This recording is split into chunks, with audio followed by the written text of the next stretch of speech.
ಆಕಾಶವಾಣಿ ಮಡಿಕೇರಿ. ಕಾರ್ಯಕ್ರಮ ಸಾಹಿತಿಯೊಂದಿಗೆ ಸಂವಾದ.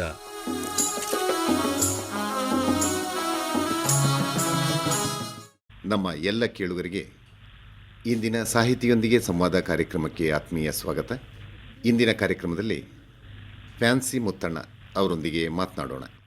ಕಾಡು ಹಕ್ಕಿಯ ಹಾಡು, ಕನವರಿಕೆ ಕವನ ಸಂಕಲನ, ಕಾಡಿದ ನೆನಪುಗಳು ಹುತ್ತ ಕಥಾ ಸಂಕಲನ, ಕೊಡವ ಭಾಷೆಯಲ್ಲಿ ಕಾದಂಬರಿ ಪಾರು, ಬದುಕರ ನಡೆ ಮುಂತಾದ ಹಲವು ಕೃತಿಗಳು ಪ್ರಕಟಗೊಂಡಿವೆ. ಅವರೊಂದಿಗೆ ಈಗ ಮಾತನಾಡೋಣ. ಫ್ಯಾನ್ಸಿ ಮುತ್ತಣ್ಣ ಅವರಿಗೆ ಕಾರ್ಯಕ್ರಮಕ್ಕೆ ಆತ್ಮೀಯವಾದ ಸ್ವಾಗತ.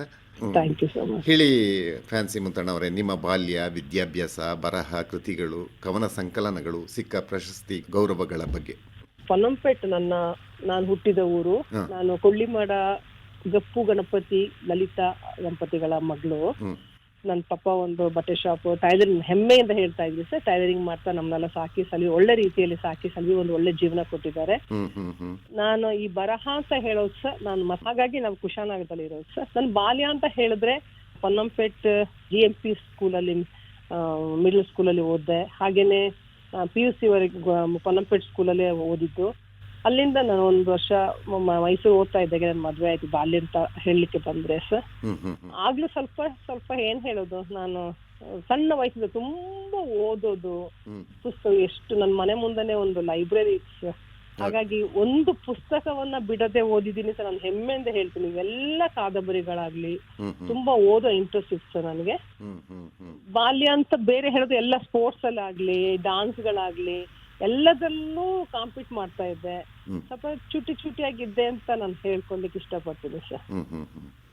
ಸೊ ಬಾಲ್ಯ ವಿದ್ಯಾಭ್ಯಾಸ ಎಲ್ಲ ಪೊನ್ನಂಪೇಟೆಯಲ್ಲೇ ಕಳೆದಿದ್ದೆ. ಹೌದು ಸರ್, ಹೌದು. ಈಗ ನಿಮ್ಮ ಬರಹಗಳು ನೀವು ಎಷ್ಟು ವರ್ಷಗಳಿಂದ ಬರೀತಾ ಇದ್ದೀರಿ?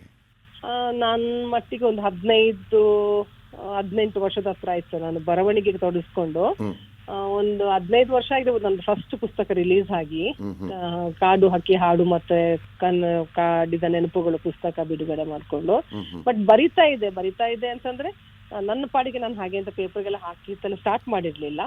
ಒಂದು 15 ವರ್ಷ ಅಂತ ನಾನು ನಾರ್ಮಲ್ ಆಗಿ ಕಂಪ್ಲೀಟ್ ಆ ಫೀಲ್ಡ್ ಬಂದು ಬರೆಯೋದು ಅಂತ ಶುರು ಮಾಡ್ಕೊಂಡು. ನಿಮಗೆ ನಾನು ಬರಿಬಲ್ಲೆ ಅಂತ ಯಾವಾಗ ಅನಿಸ್ತದೆ ನಿಮಗೆ? ಸರ್ ಹಾಗೆ ಅಂತ ಹೇಳಿದ್ರೆ ಅದು ನನ್ನ ಅನುಭವ ನನ್ಗೆ ಅನ್ಸೋದು.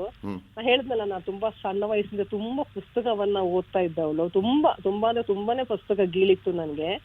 ಹಾಗೇನೆ ನನ್ನಲ್ಲಿ ಹೇಗೆ ನಾನು ಸ್ವಲ್ಪ ತುಂಬಾ ಎಂತ ಹೇಳೋದು, ತುಂಬಾ ಮಾತಾಡೋಳು, ಆ ರೀತಿಯವಳು. ನಾನು ಸ್ವಲ್ಪ ಬೋಲ್ಡ್ ಆಗಿ ಇರುವಂತ ಒಂದು ಲೇಡಿ. ಹಾಗಾಗಿ ನನ್ ತುಂಬಾ ಭಾವನೆಗಳು ಬಂದಾಗ ಕೆಲವೊಂದ್ಸಲ ಅಲ್ಲಿ ಹೇಳ್ಕೋಬಹುದು, ಸಣ್ಣ ಪುಟ್ಟದೆ ಮಕ್ಕಳ ಜೊತೆ ಏನೇ ಆಗ್ಲಿ, ಎಲ್ಲೋ ಸಿಟ್ಟು ಬಂದಾಗ ಅದನ್ನೆಲ್ಲ ನಾನು ಸುಮ್ಮನೆ ಕವನದ ರೂಪದಲ್ಲಿ ಬರ್ಕೊಳ್ತಿದ್ದೆ. ನಿಮ್ಗೆ ಗೊತ್ತಲ್ಲ ಜೀವನ ಅಂದ್ರೆ ಏನು ಅಂತ ಹೇಳಿ. ನಮ್ಮ ಮನ್ಸಿಗೆ ಏನೇ ಬರ್ಲಿ, ನಮ್ಮ ಮನೆಯವ್ರ ಜೊತೆ ಅವ್ರಿಗೆ ಏನಾದ್ರು ಬೈದ್ರು, ನಂಗೆ ಬೇಜಾರಾಗುತ್ತಾ, ಇಮಿಡಿಯೇಟ್ ಅದೊಂದು ಕವನದ ರೂಪದಲ್ಲಿ ಸುಮ್ಮನೆ ಬರ್ಕೊಳ್ತಾ ಇದ್ದೆ. ಹಾಗೆ ಬರ್ದಿದ್ದು ಪುಸ್ತಕ ಆಗಿತ್ತು ನನ್ನ ಹತ್ರ. ಒಂದ್ಸಲ ನನ್ನ ಫ್ಯಾಮಿಲಿಯವರೇ ಬಂದಿದ್ದಾಗ ಅದನ್ನ ಓದುದು, ಹಾಗೆ ಮೇಜು ಮೇಲೆ ಇಟ್ಟಾಗ ನನ್ನ ಕನ್ಸ್ ಮಕ್ಕಳೆಲ್ಲ ಬಂದಾಗ, ಎಷ್ಟು ಚೆನ್ನಾಗಿ ಬರೀತೀಯ, ಇದನ್ನ ಪುಸ್ತಕ ಮಾಡ್ಬೋದಲ್ಲ ನಿನಗೆ ಅಂತ. ಅವಾಗ ನನ್ಗೊಂಥರ ಐಡಿಯಾ ಅಂತ ಅನ್ಸ್ತು. ಹೌದಲ್ವಾ, ಮಾಡ್ಬಾರ್ದು ಯಾಕೆ ಅಂತ ಹೇಳುವಾಗ ಅದನ್ನೇ ನಾನೊಂದು ಸ್ವಲ್ಪ ಆ ಕಡೆ ಎಲ್ಲ ಬದಲು ಮಾಡಿ ಅದನ್ನೇ ಒಂದು ಪುಸ್ತಕ ಆಗಿ ಮಾಡಿದ್ದ, ಕಾಡು ಹಕ್ಕಿಯ ಹಾಡು. ಅದೊಂದು ಒಳ್ಳೆ ರೆಸ್ಪಾನ್ಸ್ ಸಿಕ್ತು ಸಮೇತ ನನಗೆ ಸರ್. ಹಾಗೆ ನಾನು ಅದನ್ನ ಹಾಗೆ ತೊಡಗಿಸ್ಕೊಂಡೆ. ಇನ್ನು ಕನವರಿಕೆ, ಅದು ಕೂಡ ಕವನ ಸಂಕಲನವಾ? ಹೌದು, ಅದು ಕವನ ಸಂಕಲನ. ಅದನ್ನ ಬುದ್ಧಿಜೀವಿಗಳ ಬಳಗದಿಂದ ನಾನು ಅದನ್ನ ಪ್ರಿಂಟ್ ಮಾಡಿಸಿ ಅದನ್ನ ಬಿಡುಗಡೆ ಮಾಡಿದೆ. ಅವರೇ ಮಾಡ್ಕೊಟ್ರು. ಅದು 2ನೇ ಪುಸ್ತಕ ಸರ್, ಕವನ ಸಂಕಲನ. ಮತ್ತೆ ಆಕ್ಚುಲಿ ನಂದು 2 ಪುಸ್ತಕ ಪ್ರಿಂಟ್ ಹೋಗಿದೆ, ರೆಡಿ ಆಗೋ ಹಂತದಲ್ಲಿ ಇದೆ ಸರ್. ಒಂದು ಕಥೆ ಸಂಕಲನ, ಇನ್ನೊಂದು 2 ಕಥಾ ಸಂಕಲನಗಳು ಕನ್ನಡದಲ್ಲಿ ಮತ್ತೆ ಕೊಡವ ಭಾಷೆಯಲ್ಲಿ. ಕೊಡವ ಭಾಷೆಯಲ್ಲಿ ಕಾದಂಬರಿ ಬರ್ದಿದ್ದೀರಿ, ಪಾರು, ಹೌದು, ಬದುಕರ ನಡೆ ಅಂತ ಯಾವುದು? ಹೌದು, ಪ್ರಕಟವಾಗಿದೀವ? ಹೌದು ಸರ್. ಬದುಕರ ನಡೆ ಅದು ಎಲ್ಲ ಲೇಖನಗಳ ಸಂಗ್ರಹ ಅಂತ ಹೇಳ್ಬೋದು. ಮತ್ತೆ ಪಾರು ಅಂತ ಹೇಳೋದು ಕಾದಂಬರಿ ಸರ್. ಅದು ಹಾಗೆ ಅದಕ್ಕೆ ನನ್ಗೊಂದು ಪುಸ್ತಕ ಪ್ರಶಸ್ತಿ ಸಮೇತ ಬಂತು ಆ ಪುಸ್ತಕಕ್ಕೆ. ಕವನ ಸಂಕಲನ ಕನವರಿಕೆಯಲ್ಲಿ ಅದಕ್ಕೊಂದು ಬಂತು. ಪಾರು ಅಂತ ಹೇಳುವ ಕೊಡವ ಕಾದಂಬರಿಗೆ ಸಮೇತ ನನಗೆ ಪ್ರಶಸ್ತಿ ಬಂತು ಸರ್, ರಾಜ್ಯ ಮಟ್ಟದ್ದು. ನೀವೇ ಬರೆದ ನಿಮ್ಮ ಕವನ ಸಂಕಲನದಲ್ಲಿ ಇರುವಂತಹ ಒಂದು ಕವನವನ್ನ ನೀವೇ ಬರೆದಂಥದ್ದು ಅತ್ಯುತ್ತಮ ಅಂತ ಅನಿಸುವಂಥದ್ದು ಒಂದನ್ನ ವಾಚನ ಮಾಡ್ಬೋದಾ? ಖಂಡಿತವಾಗ್ಲು ಸರ್. ಒಂದು ಸಣ್ಣ ನಾನು ನನ್ನ ತಂದೆಯ ಬಗ್ಗೆ ನಾನು ಬೇಕಾದಷ್ಟು ಬರ್ದಿದ್ದೀನಿ. ಆದ್ರೆ ತಂದೆ ಅಂತ ಹೇಳೋ ಒಂದು ಪೂಜ್ಯವಾದಂತವರ ಹೆಸರಲ್ಲಿ ಬರ್ದದೊಂದು ತಂದೆಯ ಬಗ್ಗೆ ಅದನ್ನ ನಾನು ಓದ್ಲಿಕ್ಕೆ ಇಷ್ಟಪಡ್ತೀನಿ ಸರ್. ನಾನೊಂದು ಬರೆದ ಕವನ ಅಂದ್ರೆ ಇದು ಸ್ವಲ್ಪ ಹಳೆ ಕವನ. ಹ್ಮ್ ನಾನು ತುಂಬಾ ನನ್ನ ತಂದೆಯನ್ನ ಮಿಸ್ ಮಾಡ್ಕೊಳ್ತೀನಿ. ನನಗೆ ತಂದೆ ತಾಯಿ ಇಬ್ಬರಲ್ಲೂ ನಾನು ಅವನ್ನ ಕಳ್ಕೊಂಡಿದ್ದೀನಿ. ಹ್ಮ್ ಅವ್ರ ಬಗ್ಗೆ ಬರೆದ ಒಂದು ಕವನ. ಹ್ಮ್ ಅಪ್ಪನೆಳೆವ ಬಾಳ ಬಂಡಿಯ ಪ್ರಯಾಣವೆನಿತು ನಿರಾಯಸ. ಅಪ್ಪನೆಳೆವ ಬಾಳ ಬಂಡಿಯ ಪಯಣವೆನಿತು ನಿರಾಯಸ. ಬದುಕಿಗೆ ಪಾದರಕ್ಷೆಯ ನೀಡುವ ಅಪ್ಪ, ದಿನಾ ದುಡಿಯುವ ದಿನದ ಬೇಡಿಕೆಗಳ ಪೂರೈಸುವ ಸಲುವಾಗಿ, ನಮ್ಮೆಲ್ಲರ ಹೊಟ್ಟೆ ಹೊರುವುದಕ್ಕಾಗಿ. ಅಪ್ಪನೆಳೆವ ಬಾಳ ಬಂಡಿಯ ಪಯಣವೆನಿತು ನಿರಾಯಸ. ಬದುಕಿಗೆ ಪಾದರಕ್ಷೆಯ ನೀಡುವ ಅಪ್ಪ, ದಿನಾ ದುಡಿಯುವ ದಿನದ ಬೇಡಿಕೆಗಳ ಪೂರೈಸುವ ಸಲುವಾಗಿ, ನಮ್ಮೆಲ್ಲರ ಹೊಟ್ಟೆ ಹೊರುವುದಕ್ಕಾಗಿ. ದಿನ ರಾತ್ರಿ ನಿದಿರೆಗೆ ಜಾರೆ, ಹಣೆಗೆ ಹೂಮುತ್ತ ನಿತ್ತು ಹೊತ್ತು ಸಾಗುವ ಹಾಸಿಗೆಯತ್ತ ಮಲಗಿಸುವ ಸಲುವಾಗಿ. ದಿನ ರಾತ್ರಿ ನಿದಿರೆಗೆ ಜಾರೆ, ಹಣೆಗೆ ಹೂಮುತ್ತ ನಿತ್ತು ಹೊತ್ತು ಸಾಗುವ ಹಾಸಿಗೆಯತ್ತ ಮಲಗಿಸುವ ಸಲುವಾಗಿ. ಅದೆಷ್ಟು ನೋವು ಕಣ್ಣೀರಿನ ವರ್ಷಗಳುರುಳಿ ಹೋಗಿರಬಹುದೋ ಅವರ ಬಾಳ ಚಕ್ರದಡಿ. ಯಾರರಿಯುತ್ತಿರುವರೋ ಅವರ ಮನದಾಳದ ಆಶಯದ ನಾಡಿ. ಬಾಳ ಬಿರುಗಾಳಿಯ ಹೊಡೆತಕ್ಕೆ ಎದೆಯೊಡ್ಡಿ ದೃಢರಾಗಿ ಎದುರಿಸಿ ಬಾಳ ಕಹಿ ಅನುಭವಗಳ ಅಮ್ಮನ ಪ್ರತಿ ನೆರಳ ಹೆಜ್ಜೆಯಲ್ಲಿ ಜೊತೆ ಜೊತೆಯಾಗಿ. ಅಪ್ಪ ಬಾಳ ಬಿರುಗಾಳಿಯ ಹೊಡೆತಕ್ಕೆ ಎದೆಯೊಡ್ಡಿ ದೃಢರಾಗಿ ಎದುರಿಸಿ ಬಾಳ ಕಹಿ ಅನುಭವಗಳ ಅಮ್ಮನ ಪ್ರೀತಿಯ ಪ್ರತಿ ನೆರಳ ಹೆಜ್ಜೆಯಲ್ಲಿ ಜೊತೆ ಜೊತೆಯಾಗಿ. ಕಾಲಗಳುರುಳಿ ಕಾಲನ ಕೈಯಲ್ಲಿ ಕಳಚಿ ಬಾಳ ಬಂಡಿಯ ಚಕ್ರ ಒಂದೊಂದಾಗಿ. ಕಾಲನ ಕರೆಗೆ ಹೋಗೊಟ್ಟು ಅಮ್ಮ ಕಾಲನ ಕೈ ಸೇರೆ, ಅಪ್ಪ ಆಸರೆ ಇಲ್ಲದೆ ಒಂಟಿಯಾಗಿ ಅನಾಥ ಪ್ರಜ್ಞೆ ಕಾಡಿ ಪ್ರತಿ ಕಣ್ಣೀರ ಹನಿಗಳಲ್ಲಿ. ಅಪ್ಪ ಆಸರೆ ಇಲ್ಲದೆ ಒಬ್ಬಂಟಿಯಾಗಿ ಅನಾಥ ಪ್ರಜ್ಞೆ ಕಾಡಿ ಪ್ರತಿ ಕಣ್ಣೀರ ಹನಿಗಳಲ್ಲಿ. ಅಮ್ಮನಿರದ ಬಾಳಲಿ ಬಳಲಿ ಬೆಂಡಾಗಿ ಅರಸಿ ಬಾಳ ಕೊನೆಯ ಹಾದಿ. ಹೆಮ್ಮೆ ಎನಿಸುತ್ತಿದೆ ಬೆಳೆದು ನಿಂತ ನಿಮ್ಮ ಕಂಡೆನೆಗೆ, ನಿಮ್ಮ ಬಾಳ ಪಯಣವ ಪಯಣಿಸಿ ನಿಮ್ಮವರೊಂದಿಗೆ. ಬೇಡ ನಿಮಗೆನ್ನ ಚಿಂತೆ, ನಿಮ್ಮವರಿಂದ ನಿಮಗೆ ವಿದಾಯ ಸಿಗುವವರೆಗೆ. ಕಾಣಬೇಕಿದೆ ಬಾಳಿನುದ್ದಕ್ಕೂ ಪ್ರತಿ ನಿಲ್ದಾಣವ ಒಂದೊಂದೇ. ಇದು ಅಪ್ಪನ ನುಡಿಗಳು ಮಕ್ಕಳೆಡೆಗೆ. ವಿದಾಯ ಹೇಳುವ ಅಪ್ಪನ ಮಾತುಗಳು ಜೇಂಕರಿಸಿದೆ ಕಿವಿಗಳೊಳು. ಅಪ್ಪನ ಹಾದಿಯಲ್ಲಿಡುವ ಪ್ರತಿ ಹೆಜ್ಜೆ ಆಶಿಸದೆ ಕೊನೆಗೊಮ್ಮೆ, ನಮ್ಮ ಕುಡಿಗಳು ನೆನೆದು ಅನುಸರಿಸಲಿ ನಮ್ಮ ಹೆಜ್ಜೆಯನೆಂದು. ಹೇಗಿದೆ ಸರ್? ಬಹಳ ಚೆನ್ನಾಗಿದೆ, ಬಹಳ ಚೆನ್ನಾಗಿದೆ. ಇಲ್ಲಿಗೆ ಬಂದು ನಿಲ್ಬೇಕಾದ್ರೆ ನನ್ನ ಅಪ್ಪ ಅಮ್ಮನ ನೆರಳು ಸರ್. ತುಂಬಾ ತುಂಬಾ ನನ್ನ ಅಮ್ಮ ಎಲ್ಲ ನನ್ನ ನೆರಳಿನ ತರ ನನ್ನ ಕಾಪಾಡಿ ನನ್ನ ಧನ್ಯತೆ ಇದೆ ಸರ್ ನನ್ನ ಆ ತಂದೆ ತಾಯಿಯ ಹೊಟ್ಟೆಯಲ್ಲಿ ಹುಟ್ಟಿದಕ್ಕೆ. ಈ ಕೊಡವ ಭಾಷೆಯಲ್ಲಿ ಕಾದಂಬರಿ ಬರೆದಿರಿ ಪಾರು ಅಂತ. ಕಥಾ ನಾಯಕಿ ಯಾರು ಸರ್? ನಾನು ಇದು ಹೇಳ್ಬೋದಾದ್ರೆ ಹೇಳ್ತೀನಿ. ನನ್ನ ಮನಸ್ಸಲ್ಲಿ ನಾನು ನನ್ನ ಮದುವೆ ಟೈಮಲ್ಲಿ ಮುತ್ತಣ್ಣ ನನ್ನ ಯಾವ್ದೋ ಹುಡುಗಿ ನೋಡ್ಲಿಕ್ಕೆ ಅಂತ ಬಂದಾಗ ನಾನು ನನ್ನ ಮನೆಯ ಮುಂದಿನ ಭಾಗದಲ್ಲಿ ನಿಂತಿದ್ನಂತೆ. ಹಾಗೆ ಹೋಗ್ತಾ ಅವ್ನಿಗೆ ನನ್ನ ಇಷ್ಟ ಆಯ್ತಂತೆ. ನನ್ನ ಅವ್ನು ಇಷ್ಟಪಟ್ಟು ಮದುವೆ ಆಗಿದ್ದ. ಅದನ್ನ ಸ್ವಲ್ಪ ಬಣ್ಣ ಕಟ್ಟಿ ಬರ್ತಿದ್ದೀನಿ ಸರ್ ನಾನು ಅಂತ. ನನ್ಗೆ ನನ್ನ ಮನಸ್ಸಿನ ಒಳಗಡೆ ತೀರಾ ಅಲ್ಲ, ಅವರು ಸ್ವಲ್ಪ ಸ್ಥಿತಿವಂತರಾಗಿರ್ತಾರೆ. ಅವರು ನಾವು ಸ್ವಲ್ಪ ಹೇಳಿದ್ರೆ ಮಿಡಿಲ್ ಕ್ಲಾಸ್. ಸೊ ನಾನು ಸಣ್ಣ ಹುಡುಗಿ, ನಾನು ಓದು ಮುಗಿಸಿರ್ಲಿಲ್ಲ, ಎಂತದ್ದು ಬದುಕಿನ ಏನು ಗೊತ್ತೇ ಇಲ್ಲ ಹೇಗಿರ್ಬೇಕು. ಅವ್ರ ದೊಡ್ಡ ಸಂಸಾರ. ಸೊ ಆ ಕ್ಯಾರೆಕ್ಟರ್ ಹಾಗೆ ಇದೆ. ನಾನು ಹ್ಯಾಂಡ್ಸಮ್ ಪರ್ಸನ್ ಸೇರಿದೆ, ನಂಗೆ ಅವಳೇ ಬೇಕೇ ಬೇಕು ಅಂತ ಹೇಳುವ ಹಾಗೆ. ಸೊ ಹಾಗೆ ಅಂತ ಬರ್ದಿದ್ದೀನಿ ಸರ್. ಒಂದು ರೊಮ್ಯಾಂಟಿಕ್ ಸ್ಟೋರಿ ಅಷ್ಟೇ ಅದು. ಹಾಗಿದ್ರೆ ಪಾರು ಕಾದಂಬರಿಯಲ್ಲಿ ಕಥಾನಾಯಕಿ ನೀವೇ ಹಾಗೆ ಅಂತ ನಾನು ಅನ್ಕೊಂಡಿದ್ದೀನಿ ಸರ್. ಇನ್ನು ಮತ್ತೆ ನಿಮ್ಮ ಕಥಾ ಸಂಕಲನಗಳ ಬಗ್ಗೆ? ಸೊ ಫಸ್ಟ್ ಟೈಮ್ ನಾನು ಕಥೆಗಳನ್ನ ಬರ್ದಾಗ ನಾನು ಕೆಲವು ಜನರು ನನ್ನ ಐಡಿಯಾಸ್ ಕೇಳ್ತಿದ್ದೆ. ನನಗೆ ನಂಜುಂಡ ಸ್ವಾಮಿ ತೊಟ್ಟವಾಡಿ ಅಂತ ಒಬ್ರು ಇದ್ರು, ಅವರು ನನಗೆ ಅದ್ರ ಬಗ್ಗೆ ಹೇಳೋದು ಹೇಳ್ತು. ಮತ್ತೆ ಕೇಶವ ರೆಡ್ಡಿ ಹಂದ್ರಾಳ ಅಂತ ಸ್ಟೋರಿ ಬರಿಬೇಕಾದ್ರೆ ಸ್ವಲ್ಪ ಸಾಮಾಜಿಕವಾಗಿರ್ಬೇಕು, ನಮ್ಮ ಒಳಗಡೆ ನಾವು ಬರಿಬಾರ್ದು, ಸಾಮಾಜಿಕವಾಗಿರ್ಬೇಕು ಅಂತ ಹೇಳ್ತಿದ್ರು. ಆದ್ರೆ ಮೊದಲ ಪ್ರಯತ್ನ ಅದರಲ್ಲಿ ಭಾಗಶಃ ಎಲ್ಲವೂ ನನ್ನ ಜೀವನದಲ್ಲಿ ಬಂದಂತದ್ದು ಸರ್. ಅಂದ್ರೆ ಆವಾಗ ಮತ್ತೆ ಬರ್ದ ಈಗ ಎರಡನೇ ಸ್ಟೆಪ್ ಏನುಂಟು ಅದೆಲ್ಲವೂ ಹೊರಗಿನ ಕಾಲ್ಪನಿಕನೇ ಇರ್ಬೋದು, ಹೊರಗೆ ಕೇಳಿದಂತ ಕಥೆಗಳೇ ಇರ್ಬೋದು, ಆತರ. ಹ್ಮ್ ಹ್ಮ್ ಈಗ ಬರೆಯುವಾಗ ಆದಷ್ಟು ಸಾಮಾಜಿಕವಾಗಿಯೇ ಬರೀತಾ ಇದ್ದೀನಿ ಸರ್. ಯುವ ಬರಹಗಾರರಿಗೆ ಏನು ಹೇಳ್ತೀರಿ ನೀವು, ಏನು ಹೇಳಲಿಕ್ಕೆ ಇಷ್ಟಪಡ್ತೀರಿ?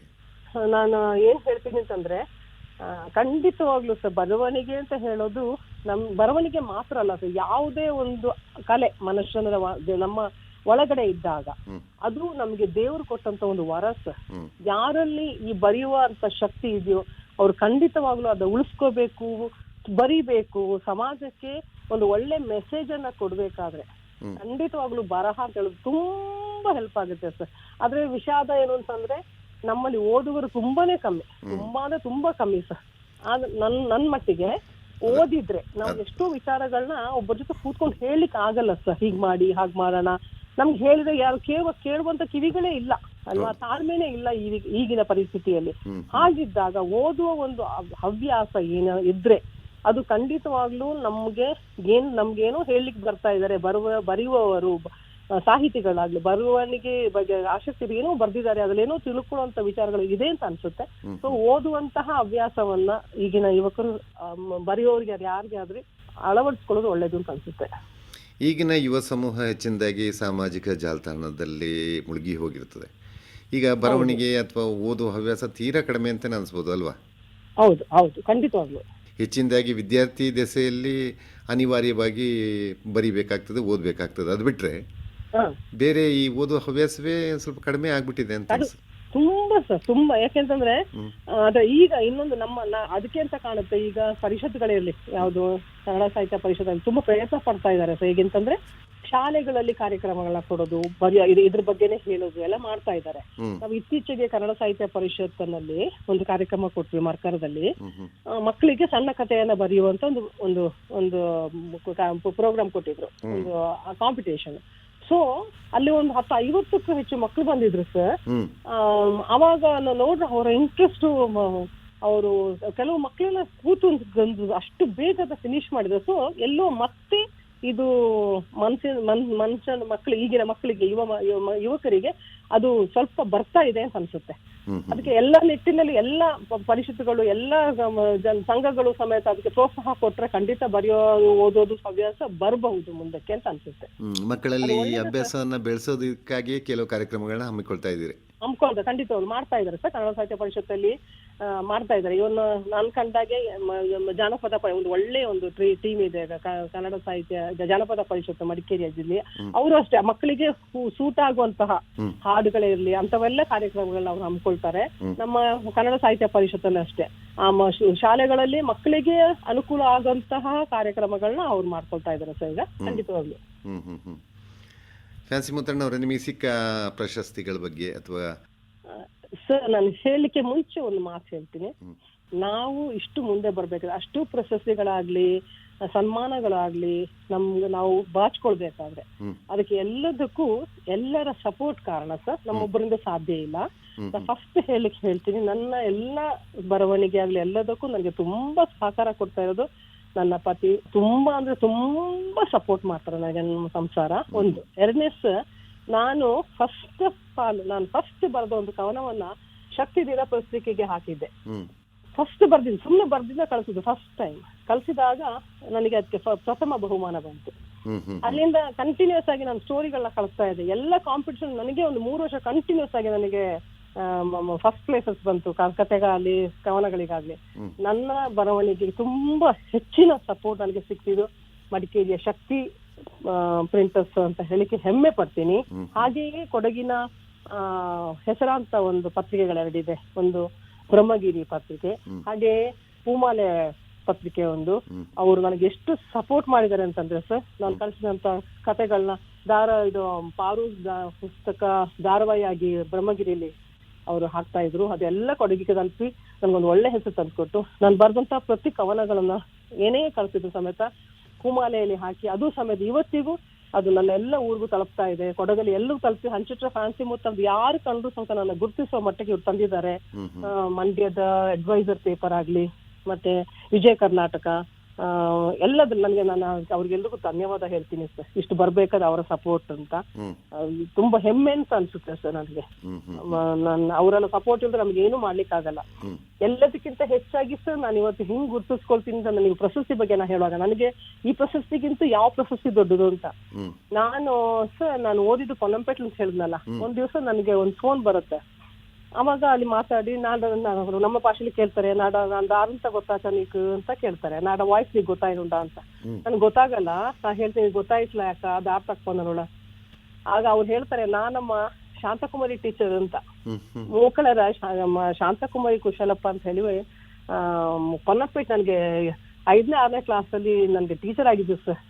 ನನಗೆ ಅವ್ರು ಕಾಲ್ ಮಾಡಿ ನಾನು ಬರ್ದ ಬಗ್ಗೆ ಹೆಮ್ಮೆ ಪಡುವಾಗ, ನಮ್ಮ ಮಕ್ಳು ಇಷ್ಟು ಒಳ್ಳೆ ಅಚೀವ್ ಮಾಡಿದ್ರ ಅಂತ ಹೇಳುವಾಗ ನಾನು ಸತ್ಯ ಸರ್ ನಾನು ಅದೆಷ್ಟು ಪ್ರಸಿದ್ಧಿಗಳ ಪಡ್ಕೊಂಡಾದಾಗಾಯ್ತು. ಹಾಗೆ ನಾವು ಟೈಪಿಂಗ್ ಕ್ಲಾಸ್ ಹೋದಾಗ ಶೇಮೀರ ಬೆಳ್ಳಿಪ್ಪ ಅಂತ ಒಂದು ಸರ್ ಇದ್ರು ಸರ್. ಅವ್ರು ಎಷ್ಟು ರಿಸರ್ವ್ಡ್ ಆಗಿದ್ರು ಅಂತಂದ್ರೆ ಅವರೆಲ್ಲ ಅಷ್ಟು ಒಂಥರ ಭಯ ಪಡುವಂತ ಒಂದು ವ್ಯಕ್ತಿತ್ವದ ಟೀಚರ್ ಆಗಿದ್ರು. ಅವರು ಅನ್ಸಿ ಕಾಲ್ ಮಾಡಿ ಹೆಮ್ಮೆ ಅನ್ಸುದು ನನಗೆ ಸರ್. ನನ್ನ ಗುರುಗಳು ನನ್ನ ಅಷ್ಟ್ರ ಮಟ್ಟಿಗೆ ಹೊಗಳ್ಬೇಕಾದ್ರೆ ನನ್ನ ಮುಂದೆ ತಂದಂತ ಹೇಳಿದ ಪತ್ರಿಕೆಗಳಾಗ್ಲಿ, ನೀವುಗಳೆಲ್ಲರೂ, ಆಕಾಶವಾಣಿ, ಇದೇ ನನ್ನ ಪ್ರಶಸ್ತಿಗಳು. ನನಗೆ ಸಿಕ್ಕಿದ ದೊಡ್ಡ ಮೊತ್ತದ ಪ್ರಶಸ್ತಿ ಅಂತಂದ್ರೆ ನನ್ನ ಗುರುಗಳಿಂದ ನಾನು ಗುರುತಿಸ್ಕೊಂಡಿರೋದು ಅಂತ ನಾನು ಫಸ್ಟ್ ಹೆಮ್ಮೆಯಿಂದ ಹೇಳ್ತೀನಿ. ಹಾಗೆ ನನಗೆ ಹೇಳಿದ ಕೊಡವ ಅಕಾಡೆಮಿ ವತಿಯಿಂದ ಪಾರು ಪುಸ್ತಕಕ್ಕೆ ಪುಸ್ತಕ ಪ್ರಶಸ್ತಿ ಬಂತು. ಮತ್ತೆ ಒಂದು ಕವನ ಸಂಕಲನಕ್ಕೆ ನನಗೆ ವಿಶ್ವಮನೆ ಕನ್ನಡಿಗ ಪ್ರಶಸ್ತಿ ಬಂತು ಸರ್. ಸಾಹಿತ್ಯ ಕ್ಷೇತ್ರದಲ್ಲಿ ನನ್ನ ಅಚೀವ್ಮೆಂಟ್ಗೆ ಅಂತ ಅದ್ರಲ್ಲೇ ಒಂದು ಪ್ರಶಸ್ತಿ ಬಂತು. ಮತ್ತೆ ಹಾಗೆ ಅಂತಾನೆ ಒಂದು 4-5 ಪ್ರಶಸ್ತಿ ಬಂದಿದೆ ಸರ್. ಇತ್ತೀಚೆಗಾಗಿ ಬುದ್ಧಿಜೀವಿಗಳ ಬಳಗದಿಂದ 2 ಬಂದಿದೆ.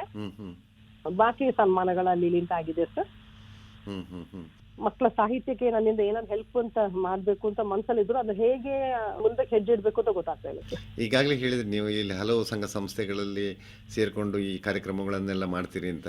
ಹಾಗೆ ಅದೇ ರೀತಿಯಲ್ಲಿ ನೀವು ಎಲ್ಲರ ಸಲಹೆ ಪಡೆದು ನೀವೇ ಒಂದು ಪ್ರಾರಂಭ ಮಾಡಿ ನಿಮ್ಮ ಸುತ್ತಮುತ್ತ ಸಿಗುವ ಮಕ್ಕಳಲ್ಲಿ ಈ ಒಂದು ಹವ್ಯಾಸವನ್ನು ಬೆಳೆಸೋದ್ರಲ್ಲಿ ನೀವು ಸ್ವಲ್ಪ ಆ ನಿಟ್ಟಿನಲ್ಲಿ ಕೆಲಸ ಮಾಡ್ಬೋದೇನೋ? ಇದೆ ಸರ್, ನನಗೆ ಅದು ಆ ಮನಸ್ಸಲ್ಲಿ ಅದಿದೆ. ಯಾಕೆಂತಂದ್ರೆ ನಾನು ಬರು ಸಾಹಿತ್ಯ ಅಂತ ಅಲ್ಲ, ಸ್ವಲ್ಪ ಬೇರೆ ಫೀಲ್ಡ್ ಅಲ್ಲಿ ಇದ್ದೀನಿ ಸರ್.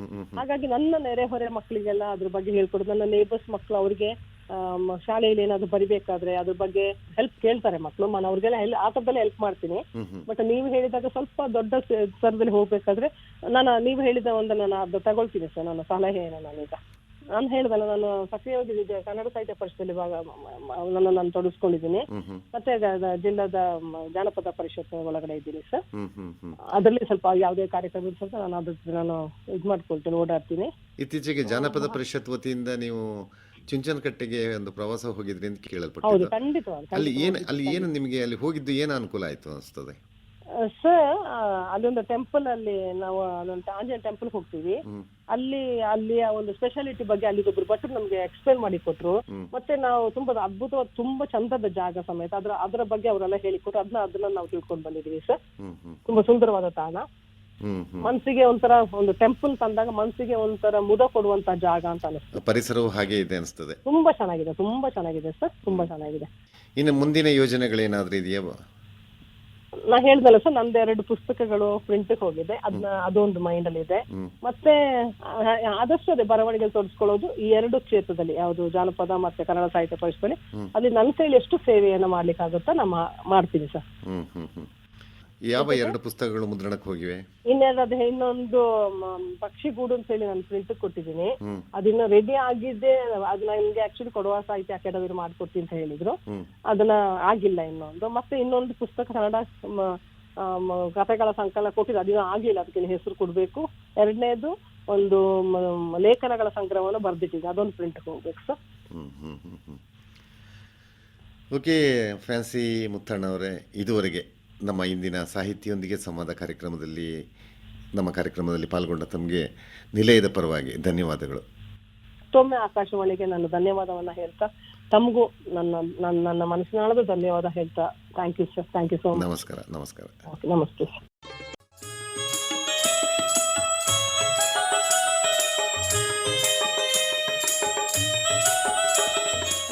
ಇದುವರೆಗೆ ಕಾರ್ಯಕ್ರಮ ಸಾಹಿತಿಯೊಂದಿಗೆ ಸಂವಾದ ಮೂಡಿಬಂತು. ಕಾರ್ಯಕ್ರಮ ಮಡಿಕೇರಿ ಆಕಾಶವಾಣಿಯಿಂದ ಪ್ರಸಾರವಾಯಿತು.